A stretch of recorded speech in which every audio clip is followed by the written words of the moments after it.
Style versus substance. Welcome to another episode of Coffee with Coach. It is, at the time of this recording, pumpkin spice latte season. It's not the topic of this video, though. It'll be a topic of plenty other videos. What I'm talking about with style over substance is simply there are a lot of people today who want to be, and who are, I use that term loosely, are, air quotes, influencers. Whether it's on Instagram or some other form of social media, people want to be influencers and get paid to represent something, to wear something, use a product, whatever the case may be, and use it as a revenue stream. In some cases, a primary revenue stream, or so they think. And I would tell you that unless you are Kim Kardashian or Kylie Jenner, one of the Kardashian cartel, you're probably not making money as an influencer. And all these influencers, I use that term incredibly loosely, by the way, all these air quotes influencers, what are they really influencing? Who are they really influencing? Anybody? Anything? Most of the time, no. There's a great example, and this made international news because I saw it on Business Insider and also on the Daily UK, which if you've been living under a rock or haven't taken geography, the Daily UK is a publication out of the United Kingdom, the other side of the pond, as folks like to call it. So there's this situation that was international news.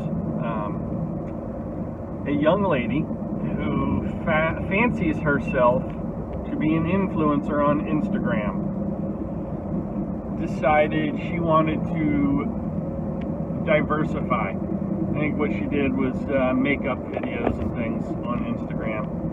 She decided that because she had a couple of million followers, she would launch her own fashion brand.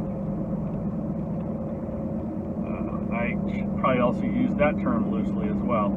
So she hired a designer to design a logo, hired a designer to select apparel, t-shirts, and other, quote, merch for her to sell, hired a web person to create a website for this brand, hired models, flew in models from across the country for a photo shoot, paid a photographer. So if you're keeping a running tally in your head of all these services, they weren't free. She actually had to hire these people. Graphic designer, apparel designer to choose apparel, a web designer, photographer, models, the travel expenses for the models, the photographer, all of the above adds up to conservatively thousands of dollars. So, all of this takes place, photo shoot, the models, the apparel, all that. Launch day comes when she's going to formally launch her brand on Instagram. Sends out a couple of posts. She probably tweeted it too because, well, that's what influencers do. And crickets. She took to Facebook. Less than 48 hours later, complaining and very distraught because the apparel, like the fulfillment company, the printing company that she uses or is using for her new brand, cannot process an order this small for her. When I say this small, I mean they had a 24-piece minimum which she could not hit. So here is someone with a couple of million followers that she's, air quotes, influencing, and she couldn't sell 24 t-shirts. Think about that for a minute. Influencers. But what are they actually influencing if their personal brand is so weak they can't sell 24 shirts? So she was distraught that she had to refund the orders of a couple of people who bought shirts, and made a last-ditch effort imploring her fans, I use that term loosely, to go ahead and buy a shirt so she didn't have to cancel the order. As it turns out, she just had to cancel it because it didn't pan out. So, where are you in this story? As I kind of mock influencer culture. That's an oxymoron, isn't it? Influencer culture. We're all in the story. Number one, you're building a personal brand, whether you realize it or not, with everything you do. And number two, who are you really influencing? And if you want to be an influencer, the best thing you need to do is start with yourself. Start by influencing yourself. Do the right thing. Build your brand, build your business using solid principles, not tactics. A solid foundation, which is not social media. It's your own personal website and brand website. And most importantly, be the living, breathing embodiment of that which you are attempting to exert influence with. What do I mean by that? That was kind of wordy. Yeah, I know. Sorry. She used complete strangers as models for her personal brand. And that was expensive. I bet she would have hit that 24-piece minimum if she just either took pictures of herself wearing these shirts or had a friend just take pictures of her, like at the beach or in the woods or like, wherever she likes to hang out and travel and do whatever. Have her friend take pictures of her wearing her own gear, wearing her own merch, being the living, breathing embodiment of this brand that is allegedly uniquely hers that she's trying to promote. And the irony of that is, number one, she didn't influence anybody. Number two, she thought there had to be like this big, grand, extravagant strategy involved in her quote business model, right? All she needed to do was begin by influencing herself.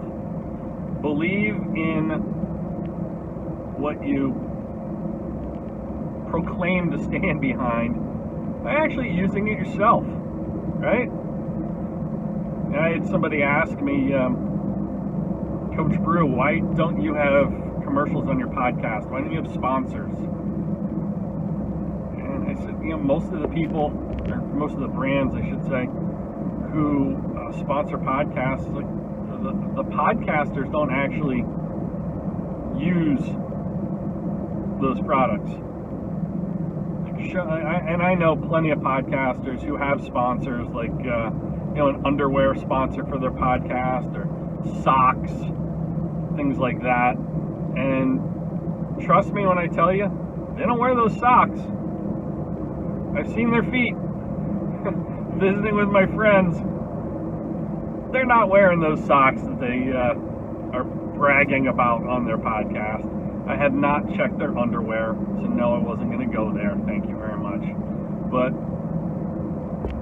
rest assured, if they're not wearing the socks, they're not wearing the underwear, they're probably not using the web hosting service that's sponsoring their podcast. Like, there's nothing tangible demonstrating they actually use what they quote are trying to influence, or the sponsor. It's a cash grab, and as a result, it rings pretty hollow, like the case of that young lady who was an influencer and couldn't sell 24 t-shirts. So Speaking of which, that's why you often will see me repping my own brand. That's my apparel brand right there. ChinUpChestOut.store is the website. It is an apparel brand that is more than a catchy slogan, Chin Up, Chest Out. It's actually a mindset, a way of life. You know, no matter what's going on in your life, no matter what adversity you're going through, keep your chin up, chest out, and move forward. That's the mantra. So anyway, as I digress, shameless plug and sponsorship of my own brand, that's what I put on my podcast. Sponsorship and, quote, commercials baked right into the content, you know, for that which I represent, my brand. So, how can you be an influencer and influence yourself first? What are your core values? What do you believe in so strongly that you live it and breathe it every day? Start by influencing that. You know, there are a lot of leaders out there who lead with just hollow words and phrases. They don't lead by example. I'm not saying talking the talk isn't important, but what I'm saying is people will follow what you do way more than what you say. I'll say that again so it sinks in. People will follow what you do, your actions, your deeds, way more than they will ever follow what you say. Your actions shout. Your words whisper. Your actions are screaming. Your words, when you talk the talk, it's like a whisper to the people you're trying to influence, the people you're trying to lead. So I want to encourage you today, influence yourself first. And a great example of this would be, and I'll take an example from the world of sports. Okay? I was working with a team a couple of years ago, and the coaches were talking to me in a staff meeting. And I'll leave this team name, I'll leave it anonymous because it's a program you will have heard of, pretty high profile, large university, major sport. Leave it at that. Coaches were complaining to me that our players don't pay attention to details. I said, what do you mean? Can you give me some examples? Well, you know, one of our rules is they keep their jersey tucked in, and they all wear socks pulled up, not like no-show socks or hanging down. They want them all wearing the exact same socks, the exact same way, which I'm a believer in. Look the same, think the same, play the same. It's important. Be on the same page. I get that. And lastly, they don't want them wearing anything off-brand, you know, another team's or another institution's t-shirt or logo or anything like that. They want them wearing everything on brand. I said, okay, let's break this down. Let's debrief. Let's process this real quick. Take a look around the room. Stand up and take a look around the room. They stood up, took a look around the room. I said, what do you see? What are you talking about, Coach Brew? What do you mean, what do we see? Do you want me to tell you what I see? They're like, sure. Tell us what you see. And this is shortly before they were headed out to the practice field, I might add. So they had their practice attire on. So you're not all wearing the same socks the same way. Half of you don't have your shirts tucked in. And one of you is wearing a shirt, an undershirt, that's off-brand. Has another team's logo on it.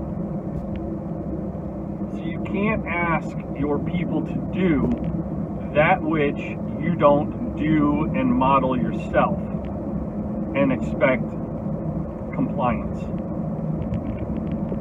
Never mind like them actually wanting to do it. If someone's wearing something off-brand, maybe it's a statement they don't take enough pride in the brand that they're a part of to want to always wear that brand.